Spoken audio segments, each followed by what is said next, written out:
baby.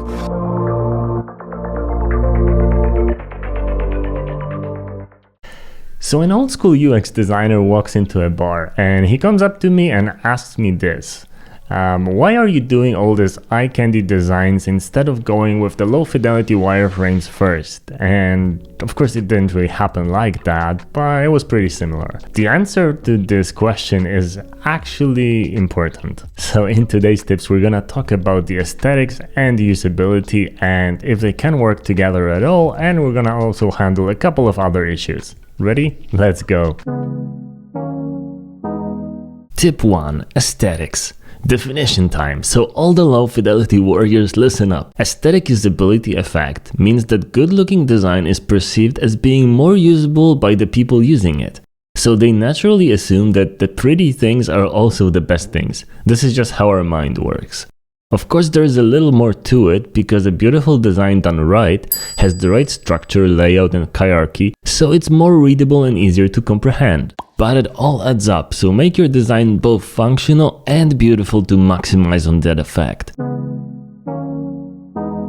Tip 2. Okay, back to forms now. With a typical input, we have 3 distinct text types. The label, best to be used above the field, then the placeholder, which can hint on what to write, and the actual user-entered content. Make sure to differentiate them so the importance is clear.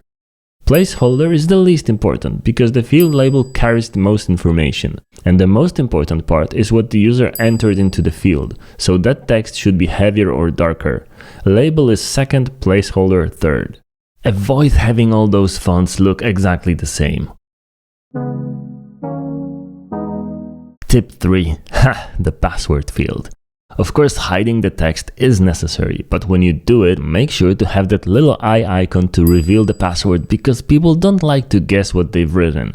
Pro tip: it can work on hold, so when you click or tap or hold, it reveals the password, and when you let go of it, it hides it back again.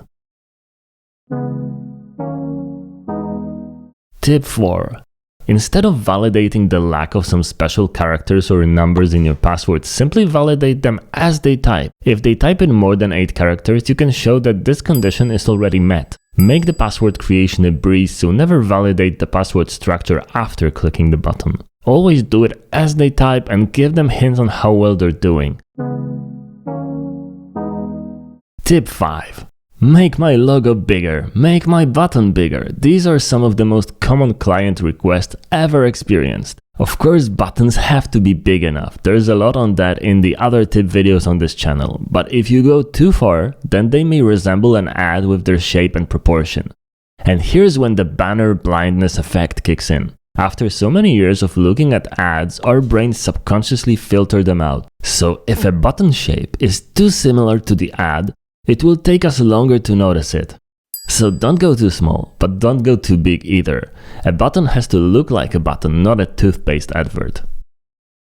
And that's it for today. If you haven't already, please like and subscribe, and of course, make your products both beautiful and useful. Cheers!